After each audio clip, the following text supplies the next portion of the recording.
Idedelele ngifuna izifike ezikhulwini zethu iziphathimandla ezisiphethe ngoba I'm sure ukuthi kuyafika lokho kubona kodwa angazi ukuthi kwenzakalani lapha ku leadership. Ma MK amahle sinenkinga la. Sifike sikhuthale kanzima, simosha ama data ethu, simoshe isikhathi sethu, sibheka nalesimo ukuthi abantu bagcwalise ama stadium. Kwenzeka futhi lokho ade kogcwalisa iOrlando.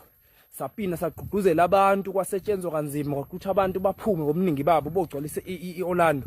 But ekugcineni iTransport iyabheda kangangokuba abanye abantu baphindele emuva. Kwaba-ke nezizathu-ke ezibalulekile-ke esazizwa ukuthi-ke kwaba khona ukusabotasha iTransport, isabotashwa ilaba bakaGogo.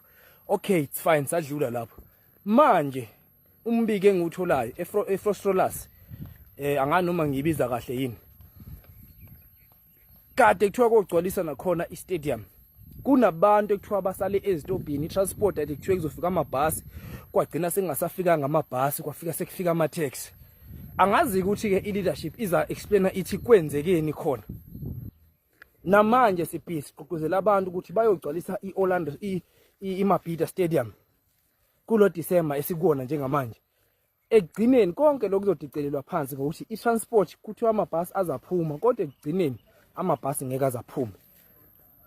Sicela ukuthi-ke nisibhekele lonto leyo, nisilungisele lonto ngoba mina indlela engiyibona ngayo, ngibona ngathi ama-organizers asabotasha umkhonto wesizwe, asabotasha iqembu labantu abamnyama.